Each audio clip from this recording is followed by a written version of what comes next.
OH Tamil நேயர்களுக்கு வணக்கம். தமிழ் திரையுலகமும் அரசியலும் எப்போதும் இரண்டர கலந்தவையாகும்.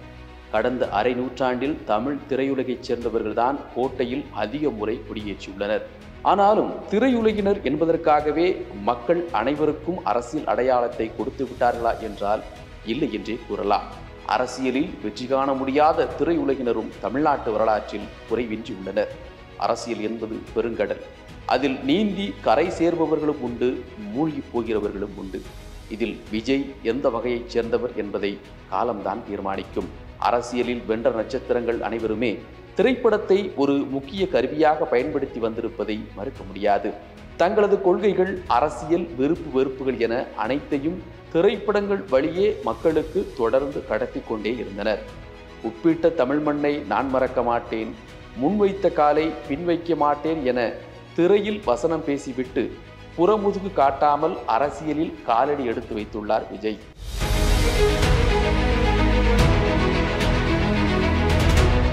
இந்த வீடியோவை உங்களுக்கு வழங்குபவர்கள் பேசஸ் பே, secure digital payments with multiple features and great success rate. விஜயை பொறுத்தவரையில் அவரது பொது வாழ்க்கை பயணம் 2009ஆம் ஆண்டு தொடங்கியது எனலாம். அந்த ஆண்டுதான் தனது ரசிகர் மன்றத்தின் பெயரை விஜய் மக்கள் இயக்கம் என மாற்றினார். பல்வேறு நலத்திட்ட உதவிகளை ரசிகர்கள் மூலம் செய்ய தொடங்கிய விஜய்க்கு அவரது தந்தை SA சந்திரசேகரிடம் இருந்துதான் அரசியல் பிம்பம் வந்ததாக கூறுகின்றனர் மூத்த பத்திரிகையாளர்கள். அரசியல் சாயம் விழத் தொடங்கிய பின்னர் அவரது பல படங்கள் எதிர்ப்புகளை சந்தித்தன. காவலன், தலைவா, கத்தி, மெர்சல், சர்க்கார் போன்ற படங்கள் சர்ச்சையில் சிக்கின. குறிப்பாக தலைவா படத்தின் தலைப்பில் இடம்பெற்றிருந்த டைம் டு லீட், அதாவது வழிநடத்தும் நேரம் வந்துவிட்டது என்ற வாசகம் புயலை கிளப்பியது. அது நீக்கப்பட்ட பின்னர்தான் படமே வெளியானது. அரசியல் தலையீட்டால் காவலன் படம் வெளியாவதில் சிக்கல் ஏற்பட்டதால் விஜய் மனதளவில் மிகவும் காயப்பட்டார். தலைவா படமும் அரசியல் ரீதியிலான பிரச்சனைகளை எதிர்கொண்டதால் அப்போதைய முதலமைச்சர் ஜெயலலிதாவை சந்திக்க விஜய் கோடநாடு சென்றார். ஆனால் சந்திக்க நேரம் ஒதுக்கப்படாததால் அவர் திருப்பி அனுப்பப்பட்டார். சர்க்கார் படத்தில் அரசு தரும் இலவசங்கள் குறித்து விமர்சித்தது பேசுபொருளானது. அதன் தொடர்ச்சியாக தனது திரைப்பட நிகழ்ச்சிகளில் அரசியல் பேசத் தொடங்கினார் விஜய். சர்க்கார் பட ஆடியோ வெளியீட்டு விழாவில் முதலமைச்சர் ஆனால் என்ன செய்வீர்கள் என விஜயிடம் கேள்வி எழுப்பப்பட்ட போது, முதலமைச்சர் ஆனால் முதலமைச்சராக நடிக்க மாட்டேன், உண்மையாக இருப்பேன் என்று பதிலளித்தார். இதுபோன்ற சூழலில் தமிழக வெற்றி கழகம் என்ற பெயரில் விஜய் தொடங்கியிருக்கும் கட்சி தமிழ்நாட்டு அரசியலில் உற்று நோக்கப்படுகிறது. அரசியல் ஓர் ஆழ்கடல் என்பதை அறிந்துதான் விஜய் அதில் இறங்கியிருப்பார் என்பது அவரது ரசிகர்களின் நம்பிக்கை. அதே வேளையில் விஜயின் அரசியல் கோட்பாடுகள் என்ன, யாரை எதிர்த்து அரசியல் செய்ய போகிறார், மதவாத சக்திகளை எப்படி எதிர்கொள்ளப் போகிறார் என்பன போன்ற கேள்விகளை முன்வைக்கின்றனர் அரசியல் நோக்கர்கள். விஜயின் அரசியல் அவதாரத்தை பிற அரசியல் கட்சிகள் எப்படி பார்க்கின்றன என்பதும் தீவிரமாக அலசப்படுகிறது. இந்திய ஜனநாயகத்தில் அரசியல் கட்சி தொடங்க அனைவருக்கும் உரிமை உண்டு. நடிகர் விஜயும் இந்த முடிவை எடுத்துள்ளார். அவருக்கு வாழ்த்து தெரிவித்துக் கொள்கிறேன் என அமைச்சர் உதயநிதி ஸ்டாலின் கூறியிருக்கிறார். ஆனால் விஜயின் அரசியல் பயணம் திமுகவிற்கு பாதிப்பை ஏற்படுத்தும் என்பது பத்திரிகையாளர்களின் கணிப்பு. உதயநிதி ஸ்டாலினை போன்றே விஜயின் அரசியல் பிரவேசத்தை பாரதிய ஜனதா கட்சியினுடைய மாநில தலைவர் அண்ணாமலையும் வரவேற்றுள்ளார். ஆனால் தனது கட்சியை வளர்க்க தொடர்ந்து பாடுபடுவதாக கூறிக்கொண்டிருக்கும் அண்ணாமலை விஜயின் புதிய கட்சி முடிவை வரவேற்பதன் பின்னணி என்ன என்ற கேள்வி அரசியல் களத்தில் எழுந்துள்ளது. விஜய் அரசியல் களம் கண்டிருப்பது பாரதிய ஜனதாவின் வளர்ச்சிக்கு இடையூறாக இருக்கும் என்றே கருதப்படுகிறது.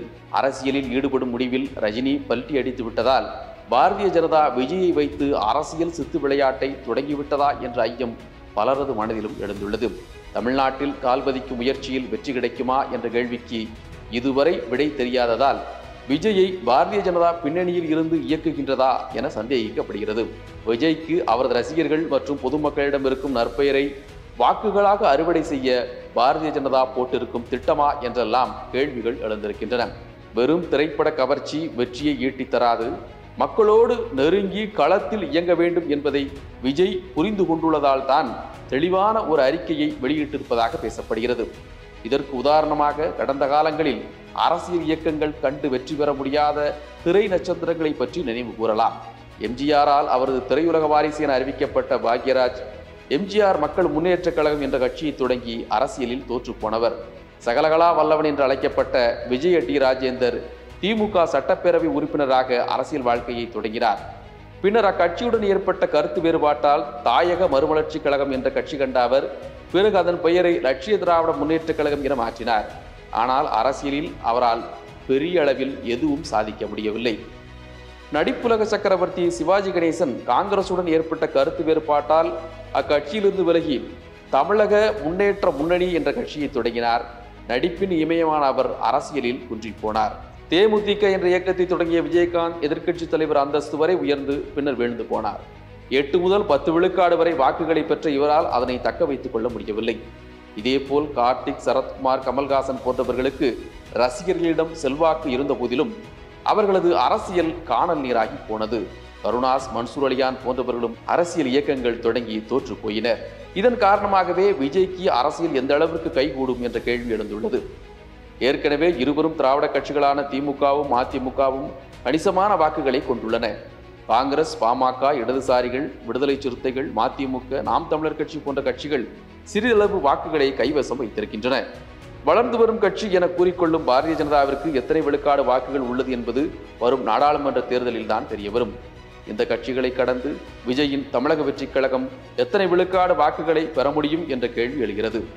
திரைத்துறைக்கு முழுக்கு போட்டுவிட்டுதான் அரசியலுக்கு வருவேன் என்று விஜய் கூறியிருப்பது அவருக்கு சாதகமான அம்சமாக பார்க்கப்படுகிறது.